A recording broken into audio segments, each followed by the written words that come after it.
Alors Nicolas, c'est la question qui se pose. Le FMI a-t-il changé, a-t-il fait sa mue? Parce qu'en quelques jours, il tient un discours totalement nouveau.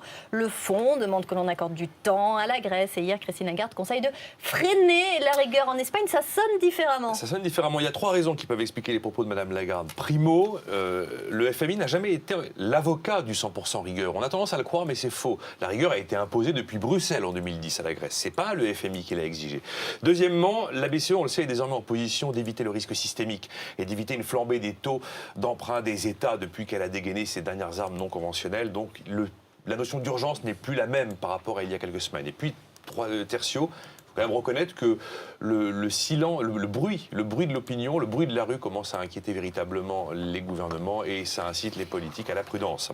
Alors, je vous repose la question que Karine vous pose et Nicolas. Le FMI a-t-il changé? Fondamentalement, non. La mission du FMI est très clairement de réduire les déficits extérieurs des pays. Le FMI va imposer effectivement des hausses d'impôts, va imposer des baisses de dépenses uniquement pour freiner la demande, de manière à ce que le pays importe moins. C'est pour réduire les déséquilibres entre exportation et importation. En aucun cas, le FMI n'a pour mission de rééquilibrer les budgets. En aucun cas, le FMI n'est là pour mener des politiques de désendettement des États. Le FMI s'occupe des déficits extérieurs et pas des dettes publiques. Ce qui a changé, c'est que depuis la crise grecque, collectivement, nous avons tous fini par comprendre et admettre que nous avions un réel problème de compétitivité en Europe, de déséquilibre des modèles économiques et un problème de surendettement des États avec une véritable insolvabilité. Mais la Grèce n'a pas besoin des dollars du FMI. La Grèce, elle a besoin des euros de la BCE. Et en fait, le FMI n'aurait jamais dû venir en Europe si les choses s'étaient passées convenablement. Globalement, si en 2010, Bruxelles, la BCE, mais tous les États individuellement avaient fait le job, le FMI ne serait jamais venu chez nous, car il n'a aucune réponse à apporter à la crise que nous vivons, qui est une crise de problème de compétitivité et de surendettement des États.